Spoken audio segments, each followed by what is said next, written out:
Are there any specific exercises throughout your whole piano kind of practice life that stick in your mind, like, wow, I practiced this exercise so consistently, or I practiced this so much that you feel like had a big impact on your technical ability or your harmonic ability, anything like that? Yeah, this is actually a good time to be asking me this, because like I feel like for the longest I was not really that type of practicer, but recently I've been getting into the hand-in technique book, but specifically like the exercises in the back of the book. I feel like they're more devoted to like hand independence. So there's I think exercise 44 is like this like going up the scale but playing triple repeated notes. So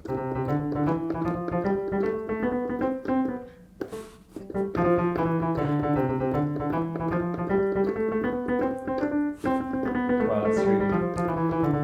yeah, and then it has a 4-note one. It took a while for me to be able to. Yeah, it's tricky. Yeah. Wow, that's fun. It's true. Yeah, I don't know. It's all just tools. Like you never know like what context that might even come in, but like I feel like it just opens up the possibility. I do that on lines. Like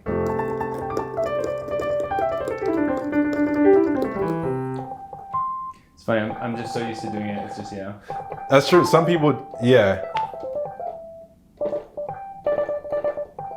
But there's like a different technical strength too that I think and focus that you get from doing all four fingers. Yeah.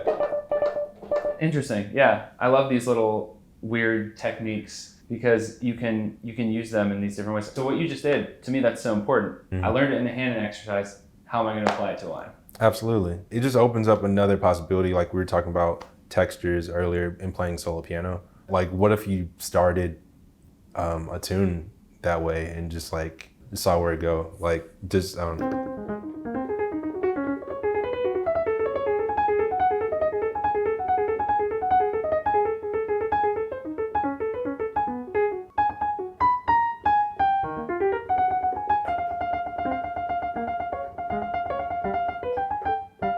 you know what I'm saying? It's just like, it just opens up a whole nother possibility if you allow yourself to just like, I don't know, like a lot of teachers like the great Hal Crook, he talks about like setting these limits or just like starting with a problem and finding your way to a solution. Like Herbie Hancock talks a lot about that too.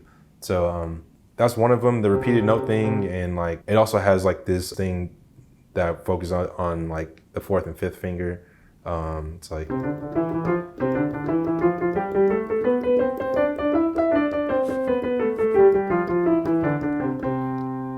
so stuff like that, just I feel like just opens up your hands. That's good stuff. I will say, as someone who's had a lot of chronic pain injuries, I'll just warn anyone who's listening not to practice that for 3 hours. No, definitely not. And I recommend doing it slow too, like to the point where you feel comfortable. Like the point isn't speed at all. It's really about control. So I feel like once you get to the point where you feel comfortable and you feel controlled, like you're not rushing, you're not like skipping, then that's more to the point. That's such a good point. It's a really important point that it's more about control. It's almost like I try to remind people that we are athletes, right? And so if you're going to the gym, it's not purely just how many reps can you do, because if you're doing them wrong, not only is it not actually legitimate, but you also are very likely to hurt yourself. Absolutely. So same thing at the piano, right?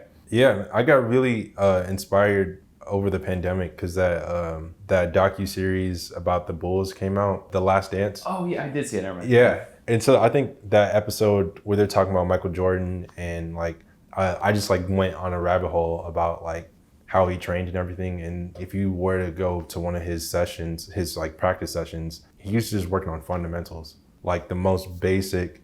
And it's like if you watch his game, you would think he'd be working on all these tricks.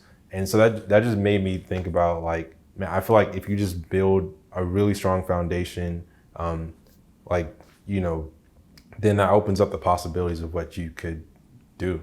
Wow. It's kind of, in other words, saying the stronger you make your foundation, the more easily you can do all the creative stuff. Absolutely. Yeah. And I feel like the creativity or the ideas are in your head. So it's really just about like connecting the physical with, you know, the mental and the emotional, if you will. Yeah. That's amazing. I think one thing that I try to teach in general, especially in the courses that I make and things like that, is the idea of learning methods for learning as opposed to just completely obsessing over vocabulary. You know, instead of trying to learn a bunch of licks and just assuming they'll go into my vocabulary, I like to, you know, encourage people to take that one lick, but then just spend whole solos basing their solo off that one lick. See how much you can make that lick work in all different contexts, different tunes. So obsess over that one specific, you know, grouping of notes and using your ears to actually then become creative with it, as opposed to just getting stuck with like, oh, I have Brad's lick on anthropology or whatever, you know what I mean? So I think that's a really important thing.